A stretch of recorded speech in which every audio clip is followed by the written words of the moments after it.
Hey, Alli, how many push-ups do you think you can do in an hour? 100 and maybe a few more, but definitely not 1,575 push-ups in an hour like our guest today. Yes, returning. We are so excited to have DonnaJean Wilde, who has broken her second world record. She is a former school teacher and grandma, and we are just so excited to have her. Before we dive in, let's give a shout out to our Girls Talk Healthy Aging listener, Miss Charla Heighton. Now let's get to the interview. Welcome to the Girls Talk Healthy Aging podcast, where we dive deep into pressing health and fitness issues facing aging women. I'm Alli Kerr. And I'm Shawna Kaminski. And together we'll bring candid conversations, expert advice, and personal stories that will inspire and empower you on your own wellness journey. DonnaJean, we are so happy to have you as a return guest on our podcast. You are one of our flavor favorites from the past, so welcome back. Thank you. It's a pleasure to be here. Thank you. And lots has happened. A lot has happened. I once again didn't really foresee so much happening in such a short time, but yeah, it just has happened so fast. Another world record, and then a book. Yeah, a lot. Yes, yes. So let's dive in. Tell us about your latest Guinness Book World Record. Sure. So when I was very close to the planking attempt day, as it was getting closer, I increased my training, doing different things. And the few weeks before, I was really increasing my push-ups that I did during the day to try and help out. And, I had it in the back of my mind, after this is all over, I think I'm going to look into that. And so that's kind of what happened. Just it kind of, the dust settled a little bit from the first world record. And then I just fell in love with push-ups, just like I did planking. Once again, it made me feel so good. And I couldn't wait till the next day almost to just try and start my count again. And so I was doing about 500 push-ups a day for the planking attempt. And then after that, I just slowly increased how many push-ups I was doing a day and worked up to about 1,000 a day, which seems a lot, but it was over the course of a day. That still seems a lot. That's still a lot. That is still a lot. It seems like it was a lot, but yeah, it was over the course of a day. And I would change up where I would do my push-ups, either here at our house or at our place that we have just in the foothills there at our little cabin by the creek, and just challenge myself to get that many numbers in. And then I just narrowed the window of that many push-ups into a narrower time frame. Yeah, until I just had it. My husband was very kind to go along with me and kind of train with me, where I would do a certain amount of push-ups in a minute and then have a break and then another minute. And that's kind of how I train. I just watched the world record holder. She kind of went by the name of Lavender Legend, and how many she did in a minute. And I knew what the record was. And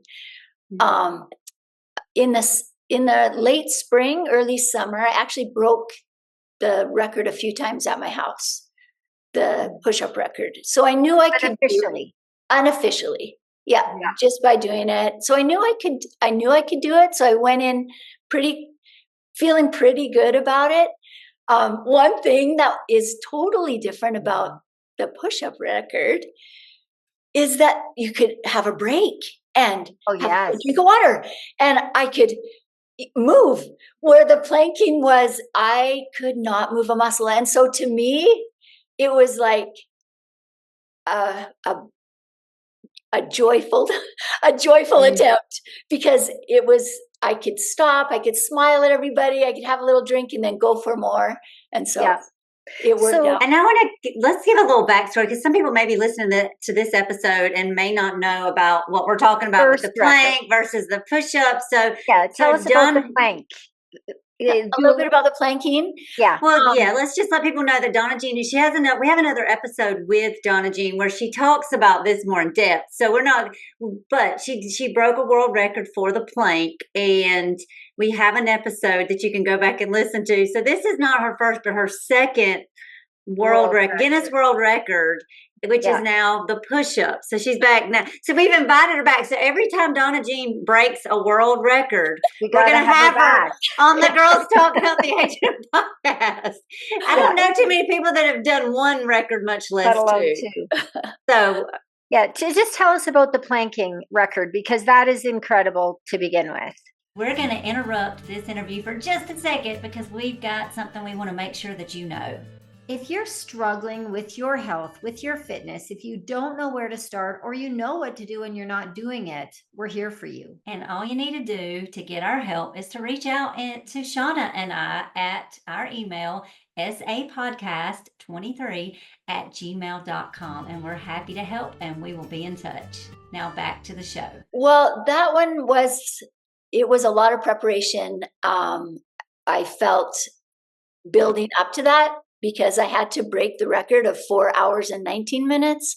So it ended up being 4 hours and 30 minutes and 11 seconds that I stayed in that plank position. So a lot of mind training, a lot of, just the mindset and training that way. But there was so many things that were different. We had it in a very open public theater at the high school where I had taught, and the students came in, they sat in the seats, and the staff and any public, any of the people in McGrath could come in. The students planked alongside me, and all my grandkids were there, and our kids were there. The big difference was at the planking attempt, we had an official adjudicator from Guinness World Records come. So in hopes that I would break the record and she could hand me the certificate and the framed certificate right there. We didn't have to worry about any of the videoing or anything. We had a film crew there. And so it was a huge kind of event. And the school was so wonderful to let us have it there and prepare. And we had to set up ourselves and, find the platform and do all that. But so it was kind of a bigger event. So the difference between that one and the push-up one, it wasn't going to be official because we didn't have an official adjudicator. We did have to have independent witnesses that needed to be verified and approved by Guinness. So we had to tell them their occupation. They had to be fitness experts. But it was in a smaller venue. It was in a senior home in McGrath. It was the senior home that my mother-in-law, now since she's passed away, but she was able to attend. 91-year-old great-grandma was able to be there. And so that was almost our second home because we visited her there so much. We were there all the time, and they were thrilled that we were going to have the attempt there. So they have a lovely living room type area, and the public could still come because it has to be a public venue, but it was a smaller crowd and quite a few seniors. And then my family was there too. But a big difference was we were responsible for every detail, the logbooks, the counting, all the filming, and then getting it perfectly done, and all the photos and all that to send in to Guinness. And then we waited about a month for them to approve. So, DonnaJean, I was going to ask how old you are now with this challenge. Since you talked about being at the senior home and doing it in front of the seniors, tell our listeners what age you are now, DonnaJean. I had my birthday in February, so I'm 60 now. So I was 59, just barely 59 when I did the planking. A lot of the news says I was 58, and that's because I had barely turned 59. And then so now I just turned 60. And, awesome. And tell us, we know you broke the record, but let's get those staggering numbers. It was an hour of push-ups. It was an hour of push-ups. So not continuous though. So you can have as many breaks as you want, or organize it in your head. I had practiced with a phone beside me all the time, turn it on, and had it in my mind how many to do per minute. Yeah. So that's what I did. And I had like the 2 independent witnesses. They were watching every push-up. If they saw a push-up that they didn't like, they didn't count it. They didn't count it. And then I had one of my sons was doing the number count, and then my husband was kind of taking care of all the footage and everything. So it was an hour of push-ups. And like I said, I mentioned it seemed so joyful to me compared to the plankings, because I could get up, right? Take a break, catch a breath. Like sit, take a breath, take a drink, go again. Yep. Yeah. So that's kind of the difference of the 2. And what about the push-ups? You said if they didn't like a push-up, they didn't count it. So tell us about the requirements. So the requirements are, and I was closely associated with Guinness in this one as well, like communicating with them, even though they weren't there. So the requirement is a 90-degree. So wherever your arms are, mostly people have them a little bit at an angle when they do their push-ups. So as long as your elbow reaches that 90-degree. And so they were just watching all those. And when we sent the footage in, so we had I had to have fast motion, slow motion, tons of photos, and also the hour-long videos from the front view, the side view that showed the clock and the counting. Yeah. But then when I sent in the footage, it had to be in 1 gigabyte sections. So we had to break up those 2 long videos into tiny little sections so they would send. Yeah. And then the judges at the headquarters would check those out and then make sure rep by rep, that they all counted. And how many reps? We're waiting, DonnaJean. 1,575. That's the final count. Yeah. So it's unbelievable. When I tell people, I've told some of my clients, I've told my spouse, like they're like, what? No. What? Like they're thinking you might say like, I don't know, 500 in an hour, but 1,575, that's, crazy. I can't even wrap my head around that. I'm just bowing down to you, DonnaJean. Oh, that's so nice. What was your pace? What was your goal per minute? So my goal per minute was about 30. So in my mind,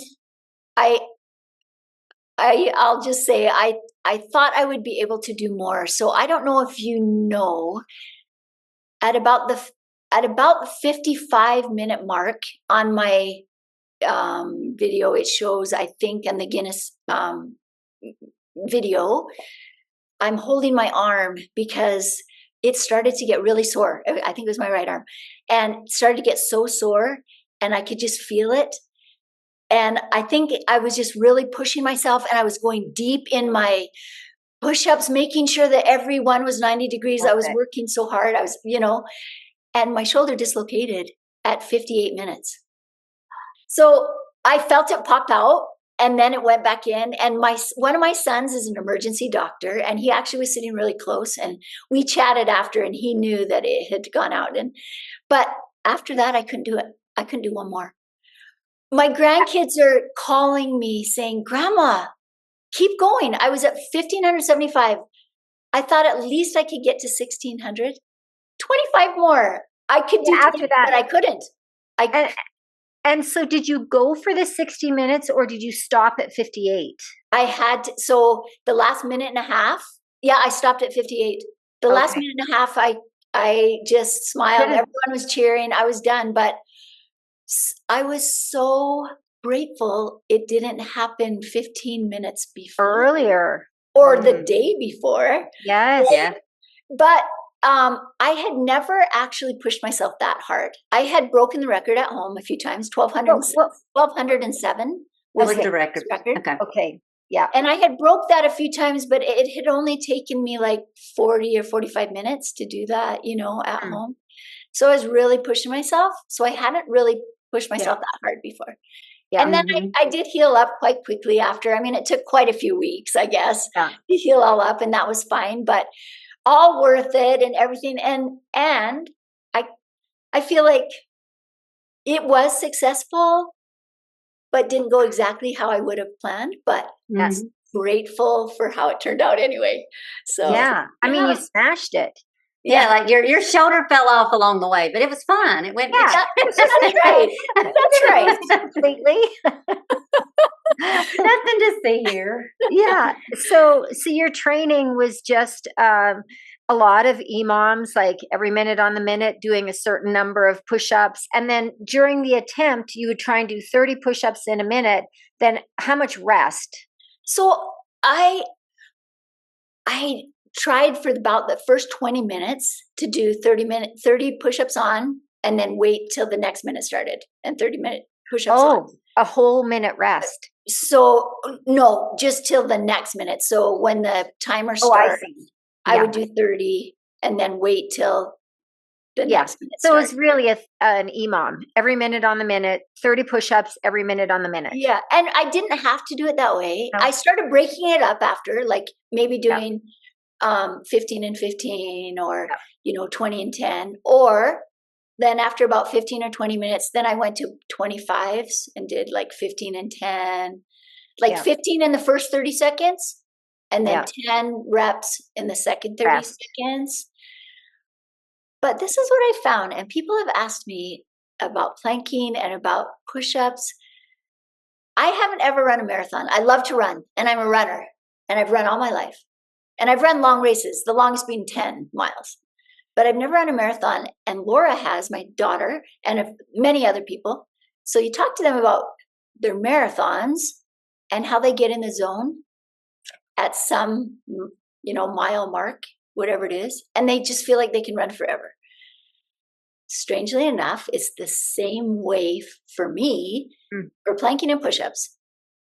If I make it through the first hour of planking, that first hour and a half, it seems like a lot of planking. I realize that, but then I just kind of get in that zone where my body is just like numb. Stay still. And it's just there.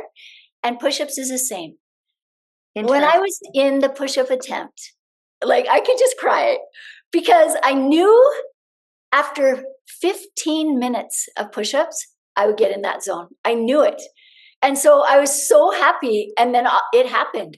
After about 15 minutes, I was just so excited to be there, to be doing it. And I just felt like, okay, let's just get the minutes going. Let's just roll with it, because that's the way I felt.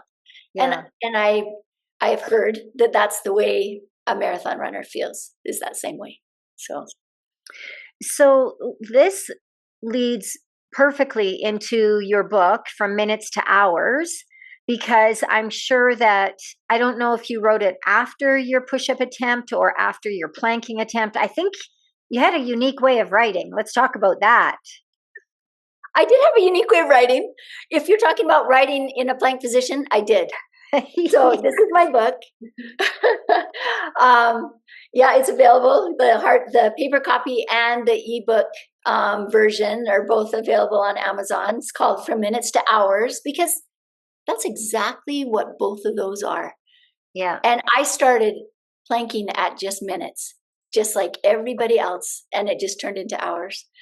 So I did write this book, Planking, which is just kind of a habit I've gotten into of doing all my work on the floor whenever I have anything. Was it handwritten, or did you have, like, when you actually wrote it, you wrote it on like a laptop or an iPad that you just were able to use your fingers while you're planking?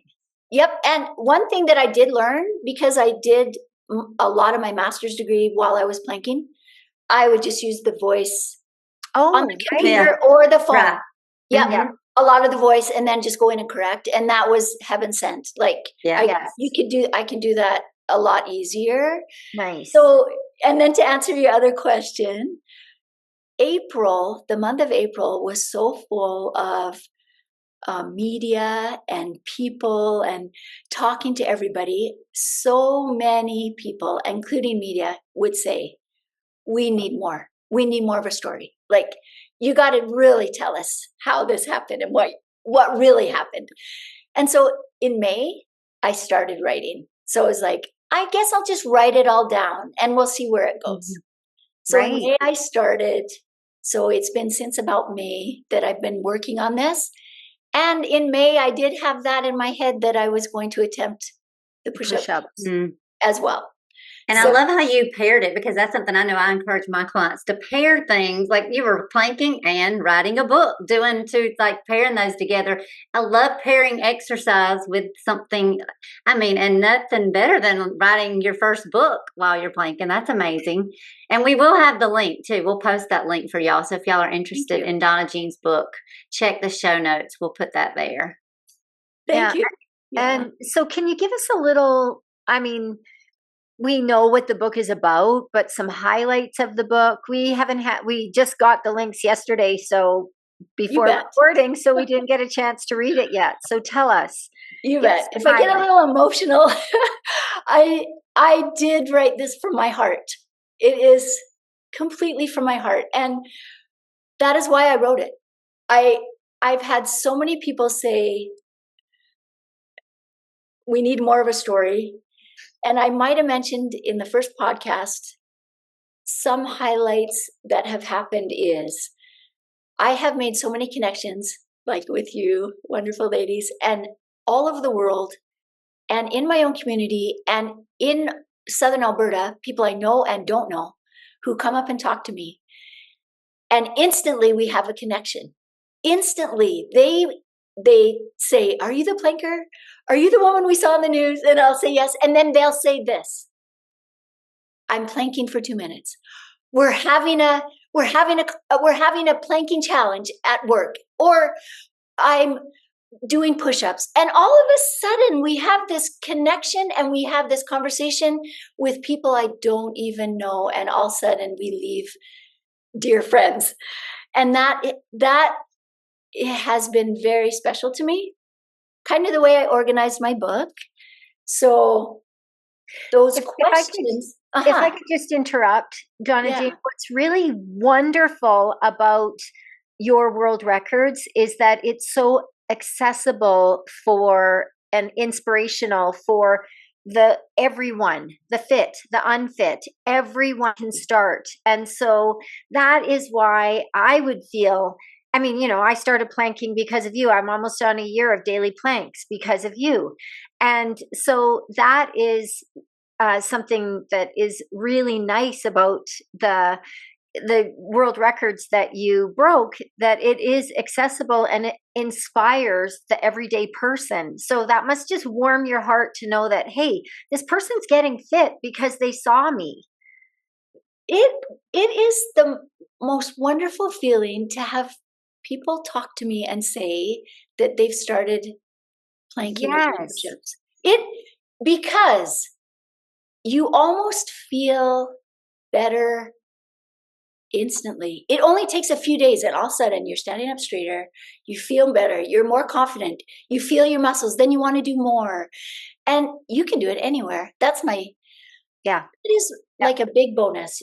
Anywhere. Just have a towel on the floor. It could be in a hotel room, at a school, in your yard, in a train. I went to Italy and I had to do it. I'm like, I'm doing it on the train. You could just do it anywhere. So sorry to interrupt, but I mean, that is so nice. And that must be so warm your heart so much to know that, hey, I've had a positive influence on a lot of people to get stronger, stand taller, be healthier. So anyway, tell us about your book now. Sorry about that interruption. And I have to say one quick thing when we talk about you could plank anywhere. So right before the planking day, we were a couple days before that, we were at a ball game, and I hadn't got my planking hours in. I was almost there. I had to get some more time. And so we're sitting at a ball game. I turned to my husband, Randy, and I said, I'm going to go out and see if I can fit in the back of the truck with the seats up during halftime. So, I mean, halftime lasts 10 minutes, but that was 10 more minutes of planking, So I went out to the truck, put the seats up, maneuvered my body, and planked in the back of the truck. And I could do it. And so it was just like, you can do it anywhere. Yeah. Talk about dedication and making a way. So no excuses.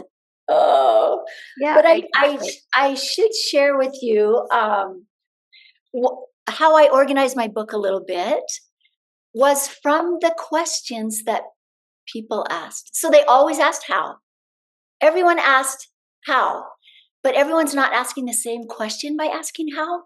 So that's kind of how I organize the chapters in my book. So the first question was like, how or why did I start planking? Was kind of like that. And so that's a whole section in my book. How can you plank for so long, so many hours? So that's a very big section of my book, because that takes me back, well, to my childhood. I tell a story, but that takes me back 11 years to why I can plank so long. And so I tell a little bit of that. How or when did I decide I would try to break a world record? Then what would I do? So that's kind of another how that they ask. How and when did I apply? How did you apply to Guinness? And then what did you do? And how did I prepare the final weeks and days? So everybody else out there, by asking me, they kind of organized my book for me. Yeah. So those were the questions that was asked. And then I was just able to kind of organize my book that way. And because I was planking while I did my master's degree, I was able to feel like everything that I studied kind of became me more. Because in my master's, I studied brain and behavior. I studied how to help students that need extra support in school. I studied topics of mental health and well-being. And I did that while I was planking. So it kind of drew a parallel to me. So I've been able to pull a lot of the things that I actually wrote in my papers and in my assignments into my book that I used for my master's degree. And one big thing that I have, one big section, I call it living toolboxes. And I learned that in university about toolboxes for students, just toolbox for anxiety. What would you put in there? Well, you would put in deep breathing and visualization and going for a walk and, having a fidget toy or whatever it is. So I ran with that concept while I was doing my master's of toolboxes. And when I was administration and when I was learning support, for each student that needed a lot of help and support, we had toolboxes specifically custom for them. What is going to help you if you're anxious? What is going to help you in that time of day that's harder for you? What is going to help you for your toolbox of, maybe your toolbox is of anxiety, or maybe your toolbox is of, for me, I call them living toolboxes. Some of them you can stay stationary and think about, and some you need to get up and do. Like, you need to go for a walk. You need to go get a drink. You need to, whatever it is. So all of this toolbox kind of umbrella was a concept that I just enveloped for planking as well. So in preparing for planking and in preparing for the push-up attempt, I had toolboxes. So my toolboxes for planking, my planking attempt, were two different ones. One toolbox was what I needed to do every day to train was my toolbox. And I would just feel like in my mind, I would load it all up and then I would use those. Another one was what I was going to think about while I was on that table, right? While I was on that platform. So memorized poems, different quotes, songs, lists. So those were all prepared. And then I would use them. So the idea of the toolbox is for everybody, if we know that we want to have a good day every day, what are we going to load in our toolbox every day? Is it going to be exercise we're loading in? Is it going to be inspirational reading? Is it going to be pondering? Is it going to be praying? Is it going to be service? What is that going to be so you can make sure that you're going to be successful every day? And so that's a huge concept that I have in there, because I know that toolboxes were tried and true thing that helped with students. So I kind of enveloped that whole idea, and it works for everybody to just, it's not a list. It's actually a living, breathing toolbox. And we just pull those tools out when we need it. But the next day we need to replenish that tool. Yeah. What are So what are some tools that you pulled out to get through the push-ups? Some tools I pulled out to get through the push-ups. Yeah. Definitely breathing and visualizing. So in one of my interviews, I was asked, so what is the perfect push-up? So then I said, well, you will have had to have practiced in front of a mirror and visualized. So every push-up I did, I tried to visualize the perfect push-up in my mind, because I didn't really have time to be sloppy. So that was one of the tools. Another big tool of mine is smiling. When I was in university, I had to do a public speaking. I didn't have to do a public speaking class, but I was enrolled in one, and it was joyful. One of the speeches that I prepared was on smiling. So I did a lot of research on that. But I love to smile anyway. But that was one of my tools, to give me energy, to smile at everybody, to look people in the eye and smile, and then keep going. So that was another toolbox that I used. So Yeah. Yeah, I really love the concept of a daily toolbox, because it's really about creating intentions for the day, but just being very intentional and reminding yourself the things, because it's so easy to get caught up in the day, and before long your coffee is spilt in your car, and the toilet overflowed, and all these things, and then you kind of lose track. But if you have set your intention for the day, those are just minor interruptions, and it's just, okay, let me go back to my toolbox. Yeah.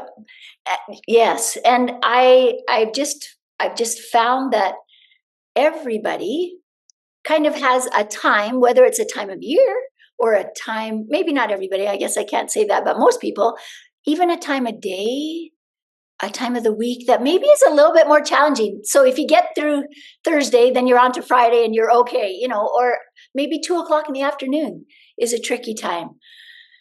Whatever it is, if you already have something prepared for that time, then every day you can make great, right? Whatever it is, you just plan ahead and do that kind of thing. So that was kind of one of the big ideas that I did have in here.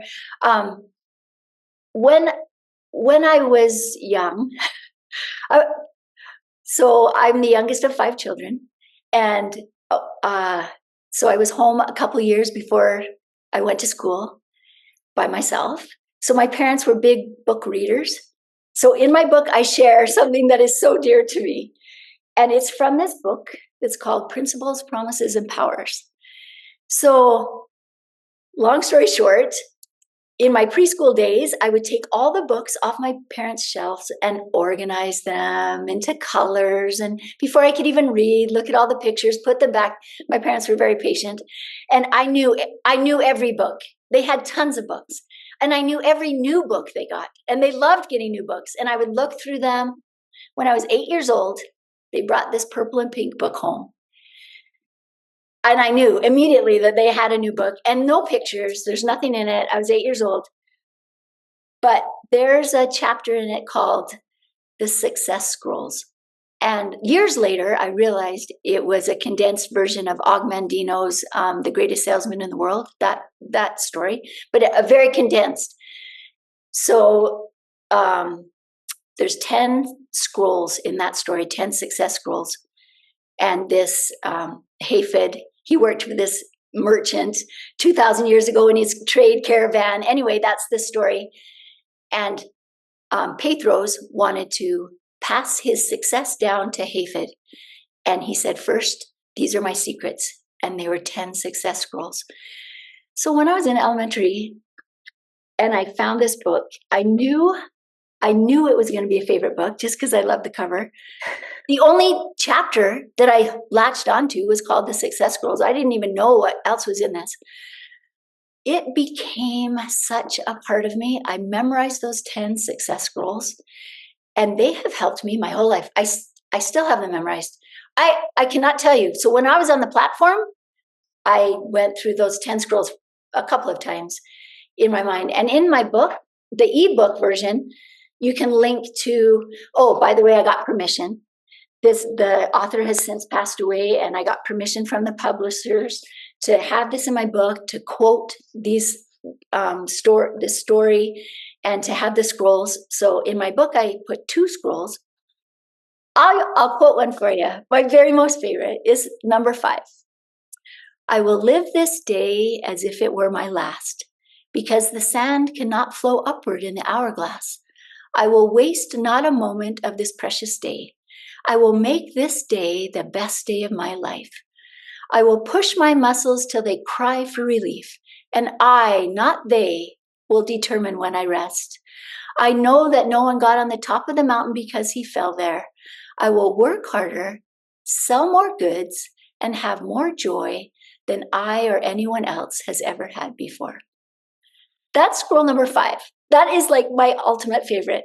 And so my favorite books, my favorite quotes, favorite things from my master's degree, from my family, all are a part of the reason why I could break 2 Guinness World Records. Like, it was all through the years, and then it was the preparing before, but it was just so many wonderful experiences and things that were put in my path that have helped me to do this. And this was one of them, was this book that I mentioned.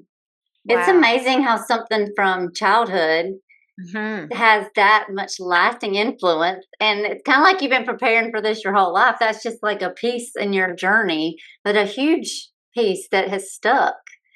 It just stuck. We all need those. Yeah, those. I love finding something that you can latch onto that, and like you said, that one in particular is your favorite. And then just when you're having those tougher days, or that tougher days coming ahead, you've always got that. That's always there.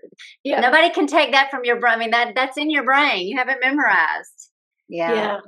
So, and that's what I would really say has helped me the most, and maybe will help others, is that intentionally choose some inspirational readings. Mantra. It's like a mantra. Yep. For the day. It doesn't matter what, there's so many resources out there.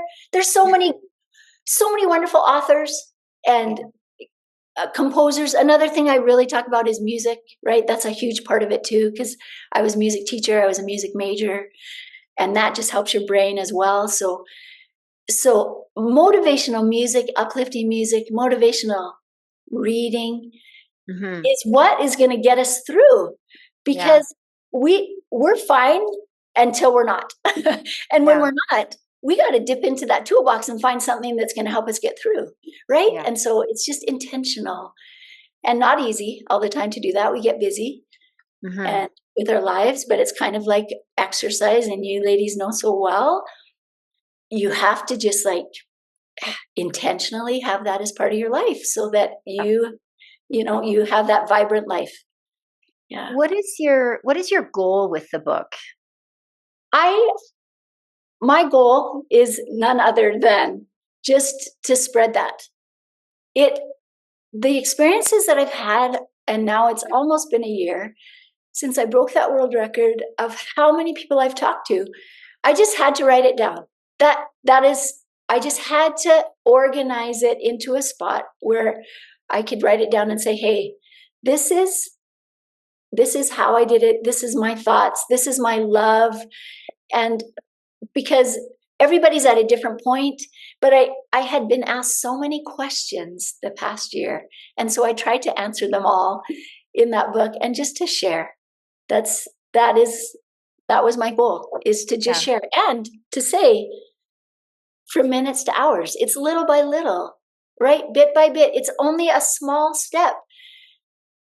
When I very first started, and we talked about it on the first podcast, where I had broken my arm, and that's how I started planking in the first place.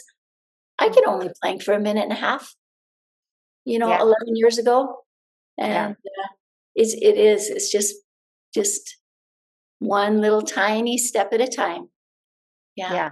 bit by And bit. you've done 2 world records now, and now you've written a book. So, I mean, I might take a break, but for you, I'm guessing DonnaJean's not doing that. Yeah, what's next?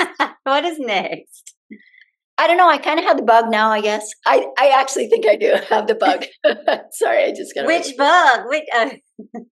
Actually, both maybe. If we're talking about the book, I would just say to anybody, if you have ever thought of writing a book, like I had never written a book, and I just, like I said, the idea came from people around me who kind of organized it for me in the way that they asked my questions. It was like, maybe I can write all this down. And it was a journey to write this book and a lot of time, but I would say go for it. And now it's done. I just can't hardly believe it. So I kind of have that bug. I do have some other things kind of that I've thought of through the years that could be, published. As far as the world records, now that we've been through it twice, 2 different ways, completely different ways of having an official adjudicator and film crew to doing it ourselves, I am addicted to being on my arms and hands. So I don't really know what's next, but there might be something next because it's just a love that I have of feeling, of just that feeling. And it just helps me to just stand up tall. Okay, I have to share something else. So this book I mentioned, so in my book, I mentioned my favorite books. So this is a book called I Dare You. And the man who wrote it, William Dansworth, he wrote it in 1938. So, but you can still buy it on Amazon. Just the, copies of him. It's called I Dare You. Even the cover. If someone said I dare you, you're going to be like, okay, dare me then. I'm going to do it. But inside, realizing it's written in 1938, amazing inspiration. He says, be a gladiator, meet each day, daring people to challenge your happiness and your goals. He talks about 4-fold purpose of life, which we've heard from lots of different people, the physical, the social, the mental, and the spiritual. But what he also talks about is standing tall, walking tall, smiling tall, and living tall. And that's the way I feel when I'm doing push-ups and planking. I feel like I can just stand so tall because I feel like I can. And then it just gives me more confidence and it just makes me feel healthier. So there might be something coming up because I am totally addicted to planking and push-ups. So thanks. Well, we're excited to have you back. So we'll just have to keep staying in touch because we have every confidence that there's another book. And like in a year from now, she'll have a new book and a new record. Another world record. Exactly. Yeah. If you had a wish for our listeners, DonnaJean, what would it be? Well, I don't know how I came up with this. This is kind of my own quote that I quote in my book. I can do because I do. And if you plug in anything, I can plank because I plank. I can run because I run. And so I can do because I do. If you want to be able to learn a new skill or continue with what you love to do, then keep doing it. And it's just magical. How about you, Alli?